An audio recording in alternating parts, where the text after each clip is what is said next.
सेवा र भन्न चाहन्छु सेवा। आज मलाई यो 3वटा चुला बालेको देख्दा र सुन्नेमा पारुवाङको तस्बिर राखेर स्वागत गर्दाखेरि मेरो मुटु यति चस्स दुखेको छ, चस्स दुखेको छ। सुन्नीमा भनेको एउटा पर्वतकी छोरी हो। कसैले पार्वती पनि भन्छ, कसैले युमा पनि भन्छ, तर त्यो नभई हामी जन्म भयौँ। हाम्रा पारुवाङ भन्ने उहाँ चाहिँ खेलेर हिँड्नुहुन्थ्यो, हामी सबैलाई जन्माएर हिँड्नुहुन्थ्यो। त्यही भएर संसारमा शिवलिङ्गहरू छटपष्ट भएर बसेका छन्।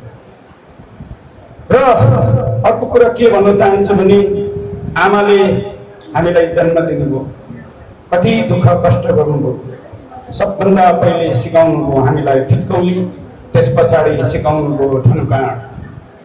जब हामी यो देशमा धनुकाँड मचाएर हिँड्दाखेरि सारा रावणदेखि लङ्का, कृष्णको बालासम्मको लडाइँमा, मरुभूमिमा युद्धमा लड्ने हाम्रा वीर बाबुबाजेहरू, किराँत भनेर सभ्यता बनाइदिने ती हाम्रा बाहरू आमाहरू आज उहाँहरू अस्ताए तापनि यो 18 या 19 पुस्ता भयो होला भनौँ, जन्म भयो होला।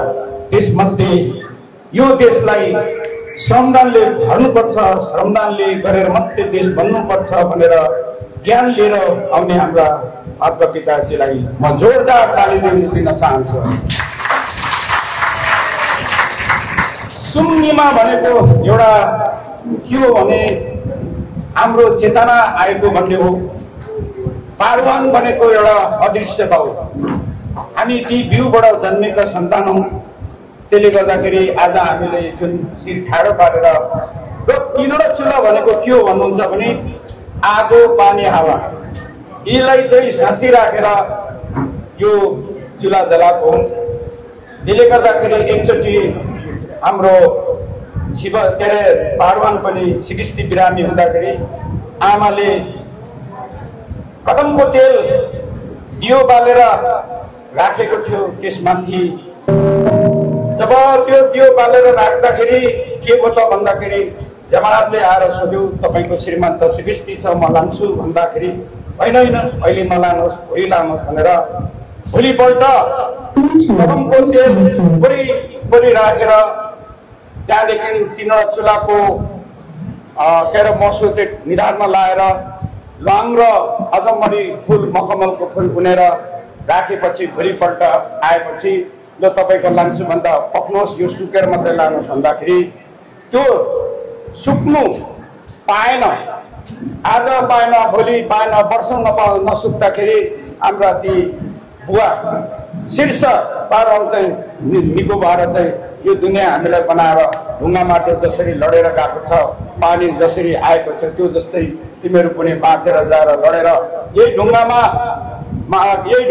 पत्थर छ, यही ढुङ्गामा घडी छ, यही ढुङ्गामा माटोमा कपडा छ, यही अन्न पानी छ, यो गरी खानु भनेर हामीलाई आशीर्वाद दिएर त्यहाँदेखि गर्दै आएको श्रमदान अहिले हामी बिर्सिँदै गएको छ। यो श्रमदान कलियुग व्यक्त हुनलाई आँटिसक्यो।